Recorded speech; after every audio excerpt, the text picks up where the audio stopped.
back to I Wasn't Prepared for This. We hope to bring you timely, helpful advice and ideas throughout the school year. Remember, if you ever have an idea or a question about what you've heard, feel free to ask your Student Support Services coach.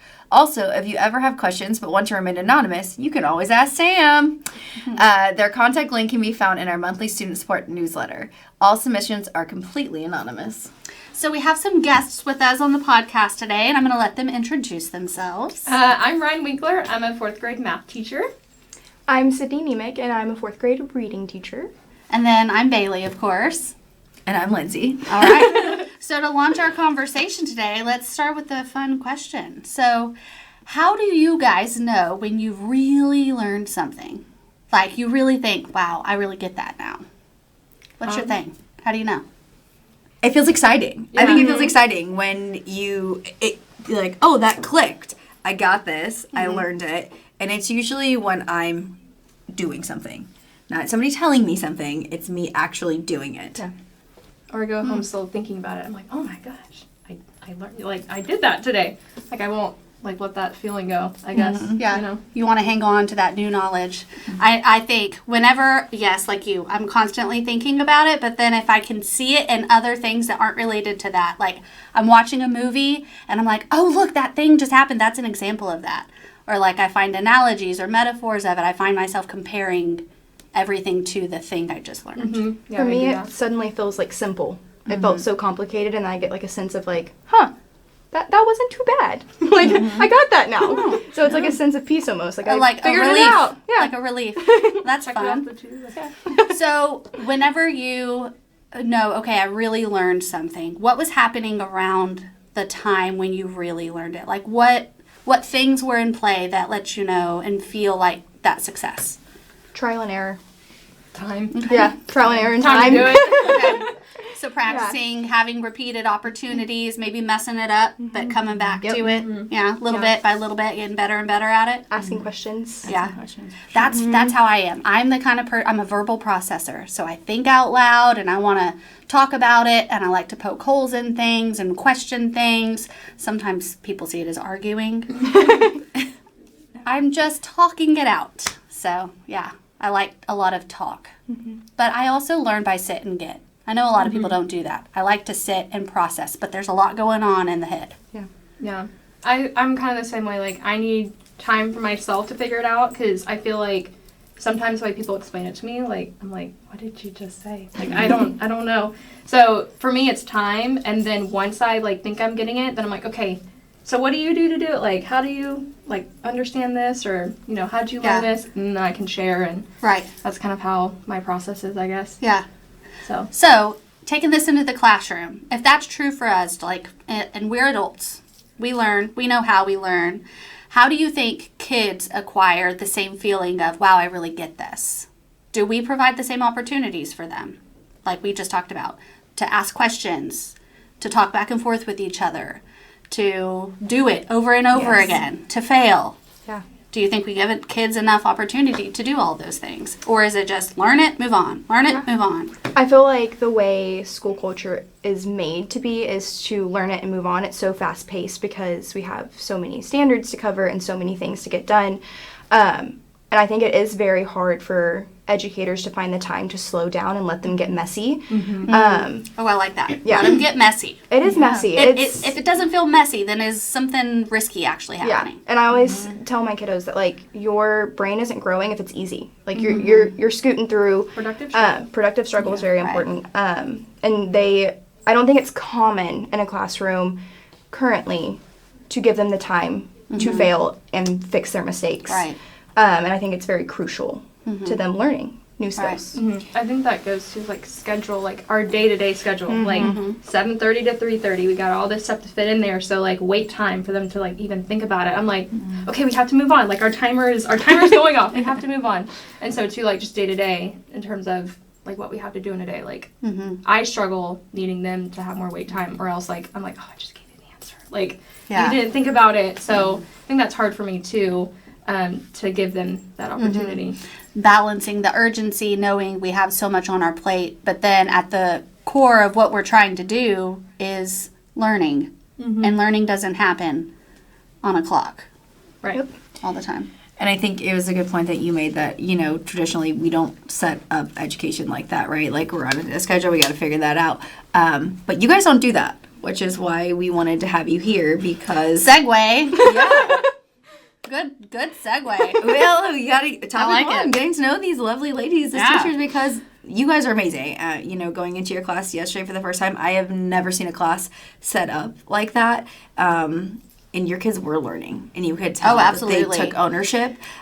So yeah, we would love to hear more about your decision So let's to talk do about that, it. and you guys. So without telling them why we think y'all are amazing and the classroom the way that you produce learning in your classroom is unique, let's have them discover it on their own. So first, share with us, like, you guys are new-ish teachers, right? Mm-hmm. Talk about that a little bit. So that really goes into that trial and error and figuring things out and getting messy. Because even if you have the most experienced, amazing mentor in student teaching, you are doing it alone for the first time. Yeah. And like, even if you have an amazing team, which I do, but you walk into that classroom, you close the door, and you go, I'm the adult in this room. Yeah. I'm the only adult in this room. And so giving yourself the grace to make a mistake and fix it on the next day is very important, and knowing that you can't, it takes many years to gain experience and many mistakes. I think that's a critical part. Kids need time to be messy, but so do adults. Yeah. And that's what teaching is. Just Teaching is learning. It's learning constantly. And you made a point that I want to highlight again. I like to repeat things people say, so I'm going to do that. Dang, now I'm not going to repeat it just like you said It's it. okay. See, I'm talking too much. You said kids need to be able to make mistakes, but so do teachers. And with experience comes mistakes.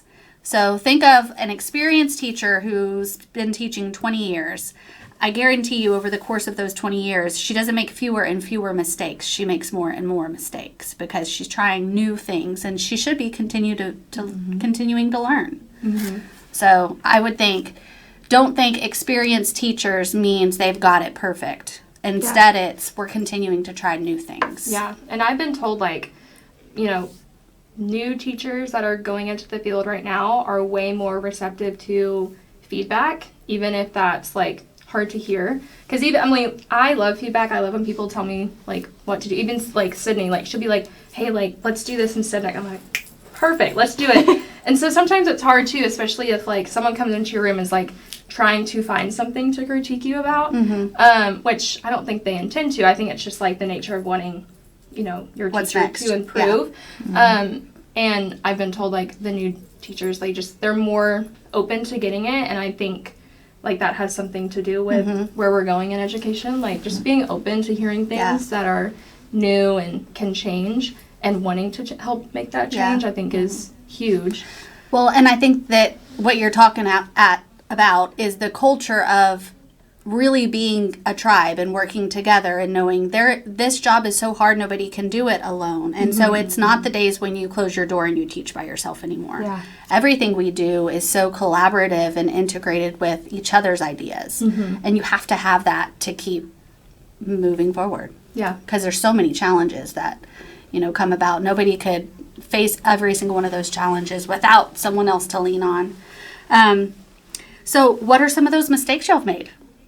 You want to get really vulnerable for a second? Because I told her this, earlier today. I was like, I think my aha / first oops, it was all in one.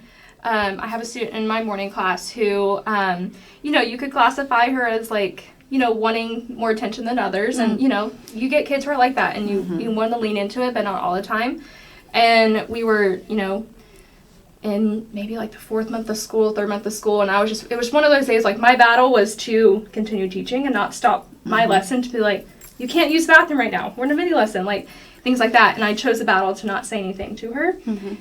And then that was the oops, because now the aha was like, oh, now she thinks she can do it. And now everyone else in the classroom is like, well, that's my expectation, but not her expectation. And so that was really hard, because I was like, oh, dang it, I should have picked, sometimes it's hard to stop and just be like, don't use the bathroom, because then you never know what exchange you're going to get back. Right. But I should have, because I'm still having that issue to this day. The consistency. Yeah.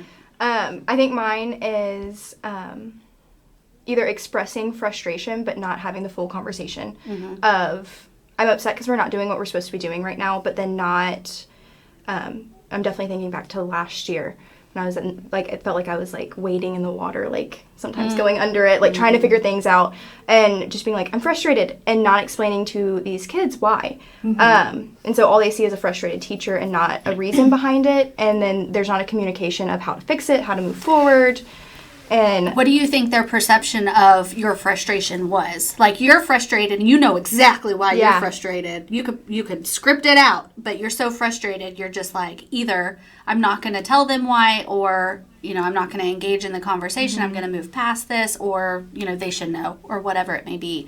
What do you think they thought you were? it leads to an abundance of confusion, or a idea that we can show a negative emotion without having a productive conversation, which doesn't allow that opportunity to teach them to communicate respectfully. Right. So I'm frustrated because using a level voice and explaining. Yeah. How can we fix it? So How can we you're be the on same model, page? the utmost model of when you have a tough moment, I'm here to talk through it with you. And I would hope you would invite me or a peer to talk through that with you because we can solve it. Yeah. And you're modeling that. Hey, I'm frustrated. Frustration is a feeling. I'm having it right now. And I'm not going to let it overtake me. I'm going to deal with it appropriately. Yes. We'll even, like, when we have our little hallway chats when we're rotating classes, like, we will even be like, you know, we didn't do this today, but hopefully we're going to do it, you know, in the other half of our day. So, like, we will communicate those feelings, too. Because I feel like anytime a kid comes up to me, like, Miss Winkler, like, they're doing this. And I'm like, okay, so, like, are you upset? Are you angry? And they'll tell me, and they'll be like, because this. I'm like, if they can tell me why they're upset or they're frustrated, because I have kids who are like, I'm frustrated because I don't understand it. I'm like, well, they're telling me why they have that feeling, so I feel like we need to express that, too. Because it makes it much more trustworthy environment for them to be in. And what a horrible assumption to make. I'm sorry, I cut you off, Lindsay. You know, I'm really good at interrupting. What a horrible assumption for anybody to think they know why someone feels a way. Yeah. Like, that's not your responsibility. That's theirs, and don't take that from them. Whether they're kids or it's an adult. We have feelings, and we should give the space for people to at least share why. Yeah. And I think it was good, you know, what you said, that I was getting frustrated, but I wasn't telling them why. And I think that being in your classroom, in just the way you guys keep presenting yourself to your students, is that I'm a person and you're a person, and I'm going to communicate respectfully to you. You need to do the same to me. And you even said that to a little girl in your class. You said, thank you for communicating respectfully, when she didn't like somebody's idea and they were telling her their idea. But you treat them like people, right? And no, I'm frustrated. I don't have to tell you why, because I don't have to explain it to you because you're 9 or 10. Yeah. You know, they're people, and it helps them make a connection with you when you treat them that way and communicate respectfully. So I think It that's just awesome. kind of shows, like, I trust you enough with my feelings. Right. That's what a space. And- what a space to live together And I in. like what you said, like, about, oh goodness, what'd you say? I don't know. I say a lot of You were saying something like with the peer summit. I'm like, I already forgot. But, I'm gonna lose my train of thought. It'll come back to me. I'll come back. Okay, because I don't remember either. So your classrooms are student-led, right? That's your goal. So can you talk about why you guys wanted to And what does that mean? Like, What yeah, does what that does that even mean? mean? And Look what's like? the why? Well, I will say we had the great opportunity to student teach first semester together, and then she graduated and started teaching. But our mentors were able to show us a little bit of that. It wasn't to the extent that we do, but I think it kind of, we had talked, like, in college, like, ooh, you know, that's pretty good. Like, we like this. We, you know, things that we like, but we just wanted to kind of, I don't know, Mold it into our own. Yeah. Yeah. Because there are some things we liked and didn't dislike, like anything else. And so she started it when she started teaching. So.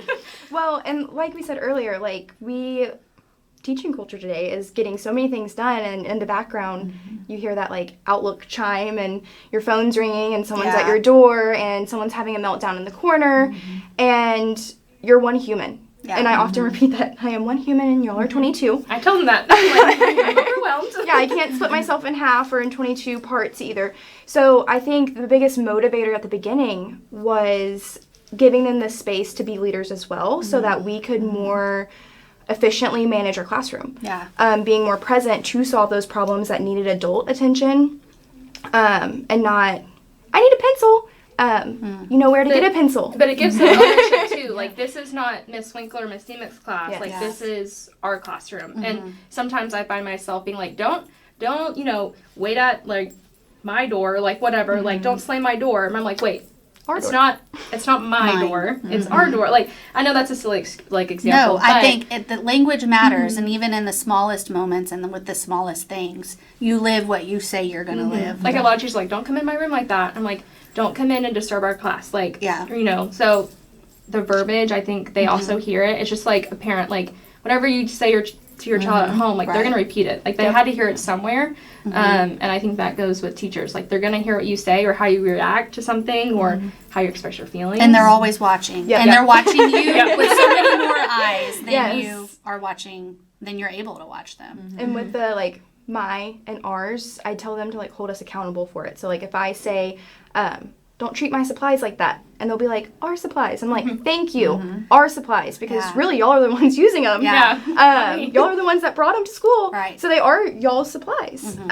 So the accountability both ways. Yeah. Like, it's not just one way And you accountability. make it safe. And you're like, if I'm willing to let you hold me accountable, Yeah. then you're willing to let me hold you accountable. I Right? have- And each other. I have so many kids who are like, Miss Winker, you're going to forget that. Do you maybe write you a sticky note? And I'm like, yes, please. Because they know that I forget They're things a lot. accommodating for you. Yes. So Wow. they will take ownership of helping me remind myself of things, So it's really great to have seen them, because they didn't do that last year, but they do it this year.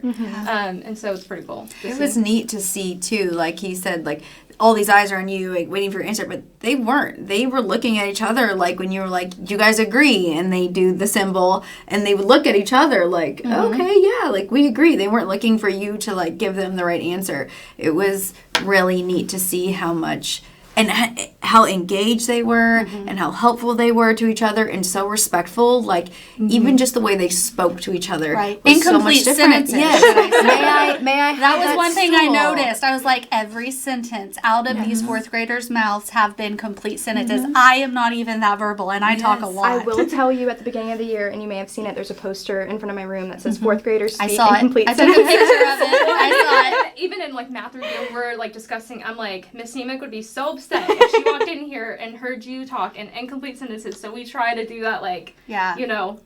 Yeah. if Miss Nemick were to come in here, like, could you teach her what you're doing because you're talking in complete sentences? Right. So complete your thought.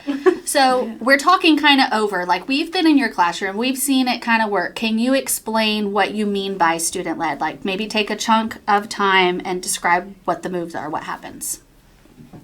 Okay, I will start. One thing that I found that was really important was a morning meeting. And I know that that has been something that people suggest in your classroom, but I don't feel like some people take the initiative to start it. And so in the morning, we have about 30 minutes of intervention time. So they come in my class, they work on Dreambox, they have like their quiet segue into class, and then I have a timer on the board. And that timer is for them to shut their computer, move themselves to the floor. Our junior teacher or morning mediator will... And that's a class job. As a class job. Yeah, so that's not like a student teacher in the room. That's a kid. A kid. Is given this responsibility. Yep. They'll invite the class down to the carpet, and they will lead our question of the day. We do a movement word, and that is just a word that Means go. Yeah, means go. Don't move your body.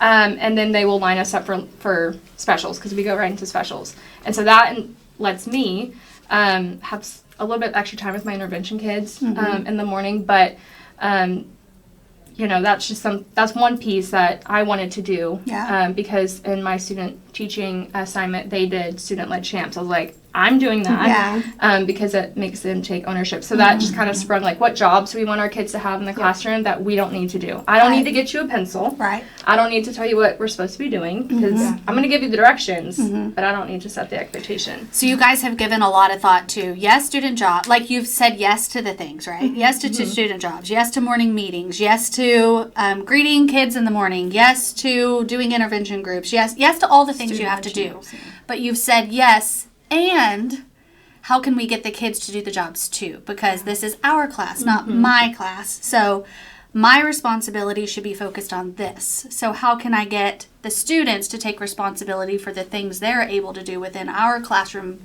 time together? So you've taken the typical classroom jobs, pencil sharpener, electrician, door holder, teacher helper. Instead of it teacher helper, it's everybody's a teacher helper because you have a job, and here's your specific job.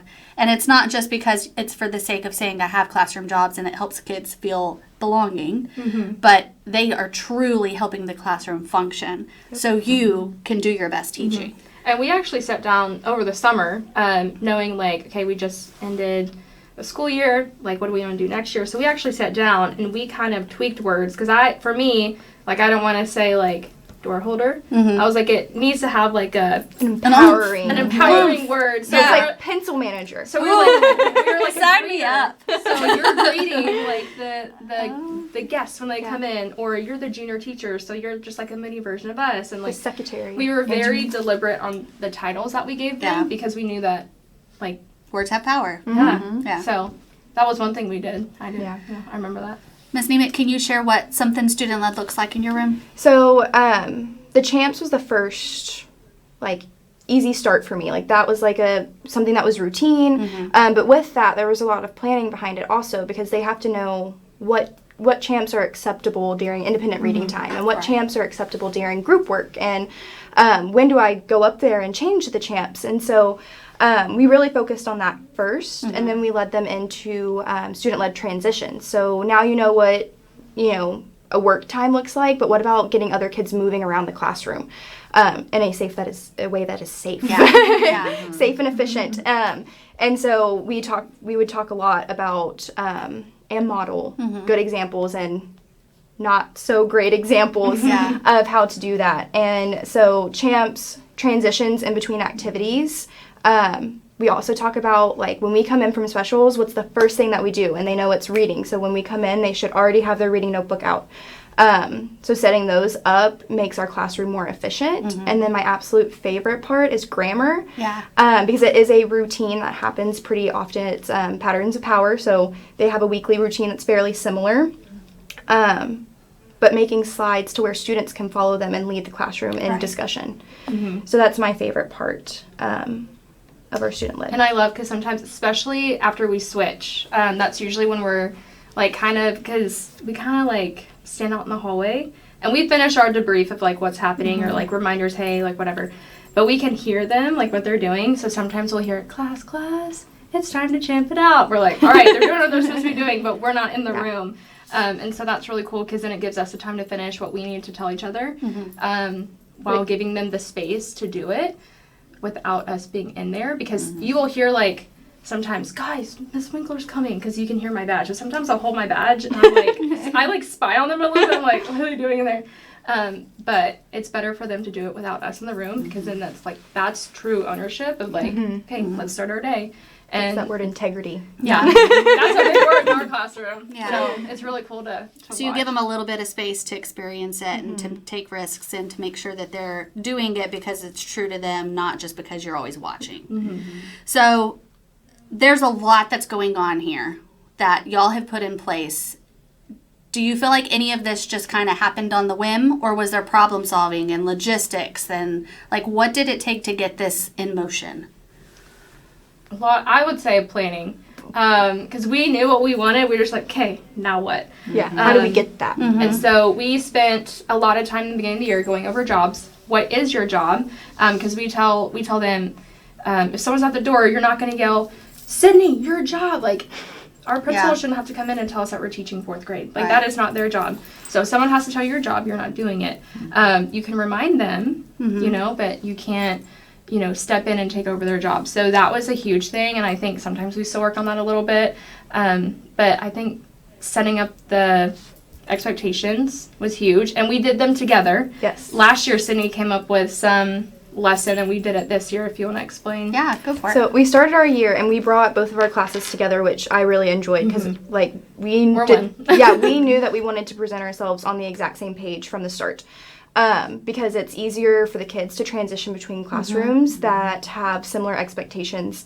And Push the pause button. I just want to highlight that. They said they brought both classes in together and they presented themselves as one. Yes. Because if we're not on the same page, it's just not going to work. Right. Yeah. Like, you can't have a student-led classroom and then have just a class that's not. Well, So- and that's creating such a safety net for those kiddos. Like, yes, these are two adults in our lives that we, at the end of the day, that we have to go and listen to every day. Like, for real, school is a job, right? So Yeah. they And still we tell have to them, be yeah. there. You know, like, Tell them, this is your it's job. not like they volunteered to be here. Yes. They were told and they rode the you're bus. getting paid in education. Yes, yes. So, but with that, from the start, you guys showed we're in this together. We support each other. We're on the same page, and we're here for you. And you, both of you classes, are also within that with us. Yeah. I think that's, without even putting words to it, is a really powerful message for kiddos to have. Yeah. And Like, just that's going- community. Right, and going into your class, I know that I need to do the same thing when I'm in your class. The expectations are the same. That's also safety, and it's one less thing that I have to think about or worry about because you guys expect the same thing of me. And they know the curriculum and the content is different, and we have that conversation, like, you know, you're not gonna do math stations in Miss Nemec's class. Like, that's just not what we're supposed to be doing, but they know that the expectations, copy and paste, like, it's the same thing, even if your routine is different. Right. Like, if there's still a routine, but the expectations remain the same. Yeah. So, Yeah. So you brought them together. Yes, we brought Okay. them all together and we said, we are going to talk about rules. And you could kind of hear like a, Uh-huh. and I'm like, no. Monsters Inc. is on my screen. And they're like, what? And it's Monsters University. And it's the scene where they are in the library and they're supposed to be working as a team to steal the flag. Yeah. And Sully decides to not work as a teammate and they're supposed to be quiet. Yeah. And he's running and he's making a bunch He of was noise. going to do it on his own. I He was- know. Yep. It's playing in my head as you're Yeah. Same. He's doing it on his own, and so we played like a short little clip, and then we paused and we're like, whoa, what does that say about teamwork? And they were like, you know, one person can't do it, and you have to work as a team. And, you know, I was like, but also, did the rest of the team get mad at Sully for making that mistake? And they're like, no. And I was like, what did they do? And they started having a discussion about how when someone makes a mistake, they come together to solve it and keep going. Yeah. Which I think we revisit that discussion very often. You know, they are kids. So revisiting it is very important. And then another one is talking about Up, and Russell's at the door, and Carl is refusing help. He's like, no, thank you. No, slamming the door. And I was like, a phrase in my room last year was, you want to be a Russell, you don't want to be a Carl. like, I got there in January, I was like, What does that mean? What is this code? I need in. So it just means like asking for help, but also offering help and just being a positive attitude and ready to learn and help other people. So that's how we started our rules. And obviously we didn't just play some Disney clips and Right. move on. We really talked about them. And I think being able to revisit something that they get excited about was very impactful. And Right. then we got further into talking about what it looked like and what it should sound like and getting more into detail. But it was a great start to the year. well, and then we made a chart of what we talked about, and we might have pre-planned the rules that we were hoping they would say, but we only did 5 rules because we're not going to have a. Well, no. I we're not mean, gonna any more have, than that. like, Yeah. 10. No, yeah. But they were like, just be kind, be respectful. Like they were just Responsible. like quick little points. And again, we hoped that they would say it, and they did. So, and that is in both classes. Like what you see in Miss Nemec's room is going to be the same in my room. Right. And we made sure to make them short and sweet because we're not going to sit in here and read a book about how we're supposed to act. So whenever you taught those rules, like usually be kind and be respectful, those are really vague for kids. And so they typically don't make good rules. But in your classroom, they're effective because of the pouring you've put into for the clarity and understanding what this rule actually means for us. I want to say about that lesson is usually when a lesson on rules is delivered, just like they had the moment. It's a letdown because it's like, oh, here we go. She's going to tell us what's what. She's going to put her teacher foot down. But you did it in a way that's motivating and in a way that makes them want to know, how do we behave together so that we can be here for each other? Yeah. I just want to say that I didn't remember how the clip turned out with the Monsters, Inc. They did That I am thinking, cast him out. He's off the team. So that's not how it went. They brought him in. Yes. That's why you have such a it's a great classroom culture, because nobody's cast out. Yes. Well, Look at that. I forgot to mention, they were the ones that made the anchor chart. So they were the ones that were having that conversation, and they were the ones sharing out, like, what do you want to see in your classroom? How do you want to be treated? How do you want us to treat you? And so they ultimately made it just from the lesson. So That's great. we're like, we'll do it again. We'll do it again. I liked it. That's good. And they seem to follow those things because they were really, really respectful and responsible, and it was amazing to see. So you have a student-led meter, right? Like, to see, you know, how student-led is this classroom. And you guys are doing a great job so far. But how long did you think it took before it was fully implemented? Or do you feel it's not there yet, but you're almost there? Yeah, where are your kids at on your Here's meter student-led right meter, yeah. now? How does that work? So on our meter, we are currently, they can get up to a 5. So before December, we told them that they could only get up to a 4 because end of the year, they're much more responsible. They have much more knowledge. So we said, realistically, December you and May you should be very different, right? So we set a limit of 4 up until December, and then after that, they're like, "Oh, we unlocked 5!" Like, it was like a challenge. Look at it. They were really excited about it. And so what that looks like is self-reflection. So at the end of every day, like Miss Winkler said, Miss Winkler, there we go. We would kind of reflect on where we left off, and we always told them, like, if we're leaving at a 2 and it's January, we have some ways to go, but you're changing to Miss Winkler's class, and that's a fresh start. So they started at a 2, and by a fresh start, I mean, we're going to get that up. So what you did to get a 2 is left in the other room, and we're moving on. So that has worked very well for us. And then they're able to get up to a 5, but we do know next year that we're able to do more student-led than we are currently at because of that trial and error. And some of the mistakes that we made early on that may have slowed us down a little bit. So we're still figuring out as newer teachers how to get them even more student-led. Right. So we think we're pretty implemented to full capacity for this year. That sounds so official, doesn't it? We have implemented to full capacity. I don't know where these words are coming from. Meter 5 unlocked. Like, I don't know. Speaking in sentences. Yeah. But we do have more ways to go, like more of our lessons to be more student-led, more curriculum to be student-led, because I think that's really where a lot of that rigor comes from.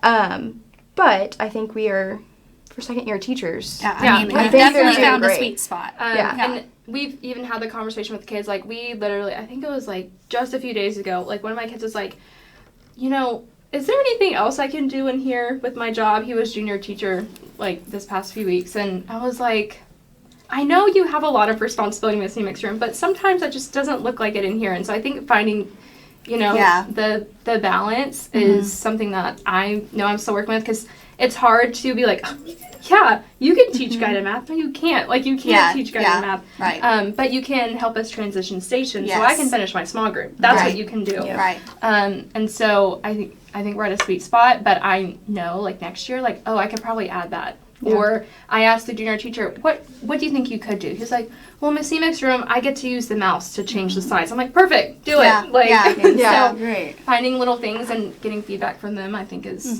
huge. Have you guys ever done a survey on your kiddos? An official, this just came to my mind. Boom. Like a survey about, like, how responsible do I don't know, you could think of the questions, but how safe do I feel in my classroom? How responsible do I feel in my classroom, and why? What do I wish I could take with me when I go to my next classroom? Like, just a survey, just to kind of give some input and really honor their voice, because they have it and they know what they're talking about, you know, and that information you could use for your next group, because y'all have rolled up. What's the word I'm looking for? Looped. You have looped with your kiddos. So this is, a while that you've had with them now. Yes. So they're not going to be the same group next year. You're going to have a new group. So you're going to have this new fresh group coming in who doesn't know what the heck you're talking about. What do you mean? This blows my mind. She's going to let us transition. Even she's going to let us lead champs. What? Yeah. Even that's going to be a surprise to them. So if they had kind of like student input of here's what we experienced in these classes, they might you might have immediate buy-in then too. And like you give me an idea, so I'm just gonna bounce off your idea. In high school, we had a teacher that would make us write like advice for next year. Yeah. So we could do like advice because I do feel like it's kind of a shell shock for some of them. It is. And I didn't realize that until I started mid-year with Sydney. I'm like, even for me, I was like, huh. Okay, yeah, you can do that, I guess. So I think, but again, I think just people don't think that, these 9 to 10-year-olds are capable of doing a lot of things, so. And then after the end of the year, we can bring the data back for part 2. Oh, that's where I was going. I'm like, I want to see the plan. No, is this working? All right, we're going to do a little quick check right now. Our production crew's been flashing us. Quick check time. Okay. Here we go. So email student support services at conroeisd.net student leadership for a prize. And for each of you that email this phrase student leadership, Winkler and Emick will earn a deserving dollar as well. Boom. Did y'all hear that? I did. You get extra dollars. So share it out because if they win, you win. I'll take them. Okay, so the last thing we kind of want to talk about is Student Support Services has this tool that we developed mid-year last year or so. And it is exactly what these 2 teachers are living in their classrooms. And it was like, whenever I walked in their room and saw this happening, because I was like, this is exactly what we are talking about, but it's in live action, And so it's the learning environment progression. It is available on our Student Support Services website under Administrative Resources.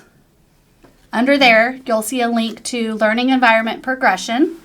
And this is a tool that's aligned to T-Test, Domain 3, but really it talks about all of the areas of classroom management, including classroom culture and all of the best practices that it takes to build a good classroom, well-functioning classroom management system. But it talks about it gives you teacher actions from the progression from teacher-led, teacher-directed, teacher-centered, to what does it look like for those same actions in a student-led, student-centered classroom. And it's a progression because as a teacher, you're stepping into an environment, up front, you're going to have to direct. You're going to have to orchestrate. You're going to have to be the one calling all the shots and teaching what behavior looks like in the classroom. How do we function? How do we transition? Everything that entails. But then the hope is that students take responsibility and ownership, just like we've talked about throughout this whole conversation. And so we start to see student leadership evolving.